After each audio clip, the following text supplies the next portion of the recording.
Tonight on America's Hope, we focus on the founding of the United States of America. And did you know that most of the founding fathers could actually quote the Bible chapter and verse, and they used that as the way forward to write the U.S. Constitution and create this great nation? America's Hope starts now.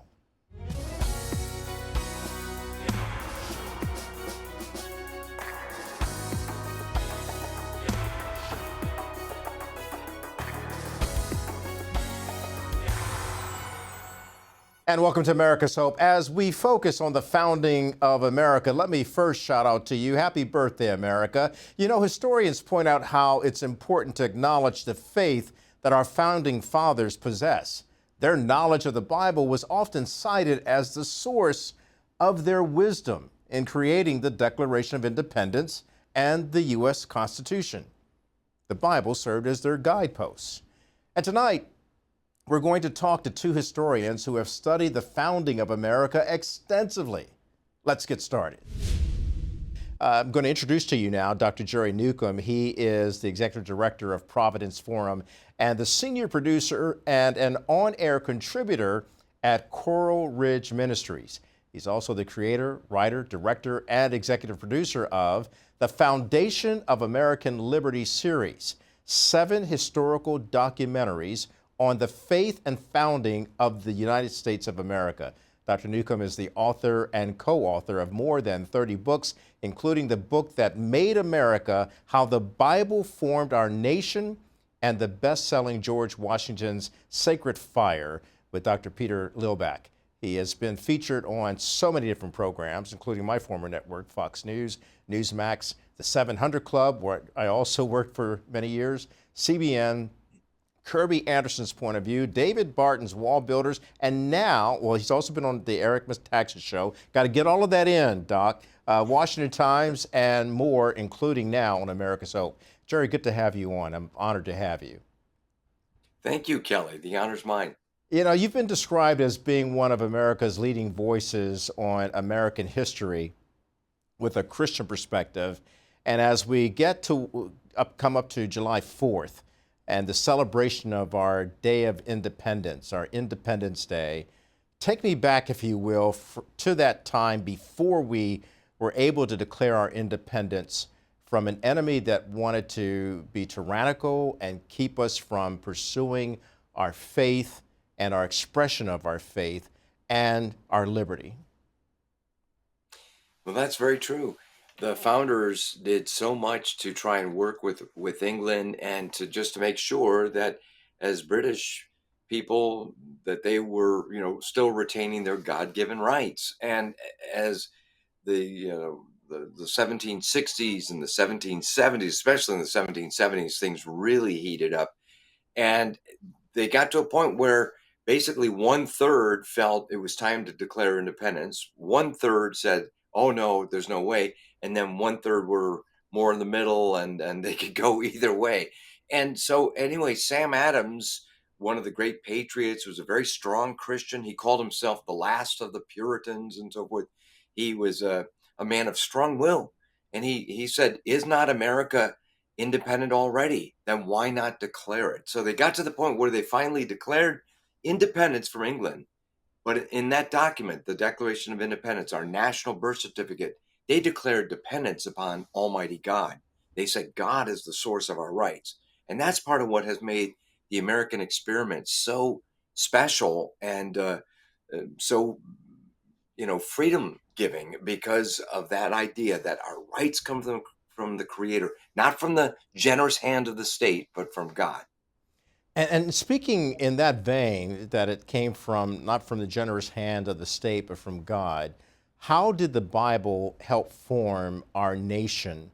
Talk to me about that perspective in a historical context, as well as its spirituality.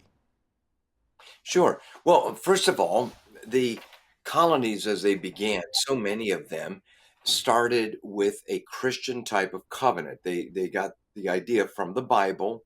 The first to start that process were the Pilgrims themselves in 1620 in the Mayflower Compact, where they said, we're doing this in the name of God. this voyage is for the advancement of the Christian faith and for the glory of God. And then they became a group together, covenanting themselves into a civil body politic. God was the source of the rights, but this was an agreement for self-government. And then there were many other types of documents like that were in that same mode, the biblical idea of covenant. In fact, even the word federal is derived from the Latin foedus, meaning covenant. The idea is these separate different states made a covenant with each other to become the United States of America. So that's one key way in which the Bible played a key role.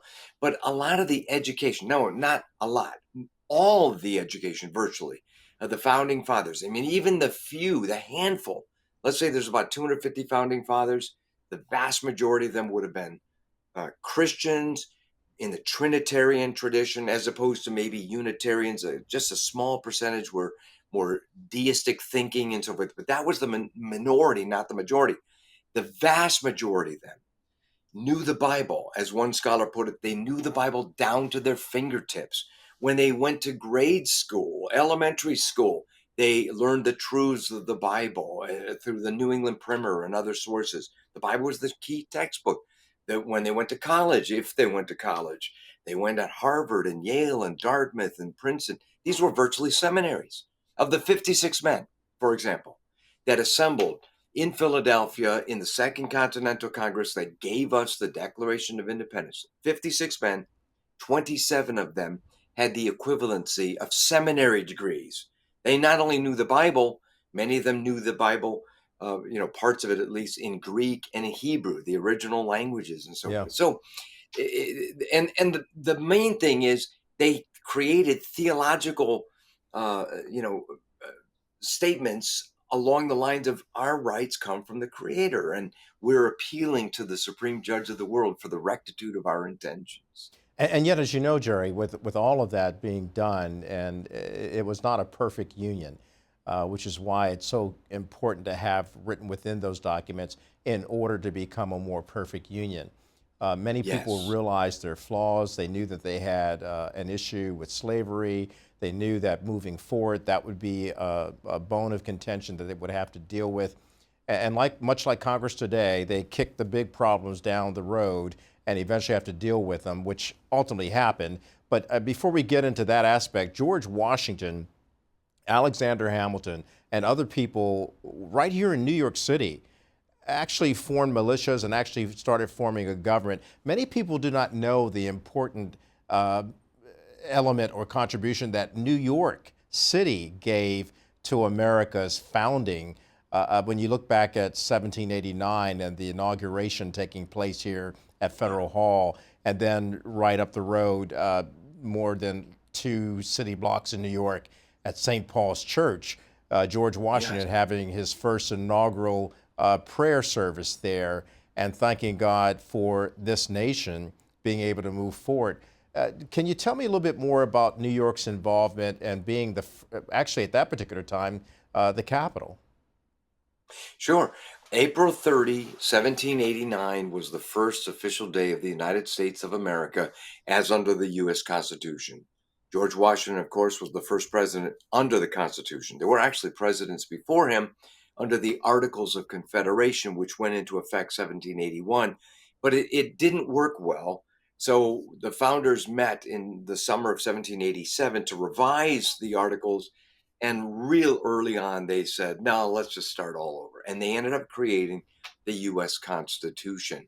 And one of the things that they said in that U.S. Constitution is, in order to, as you said earlier, to create a more perfect union, and you're absolutely right about kicking things down the road. And we could talk about slavery if you wish later. But let me just say this.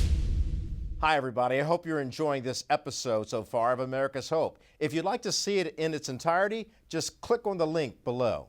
Thanks for watching.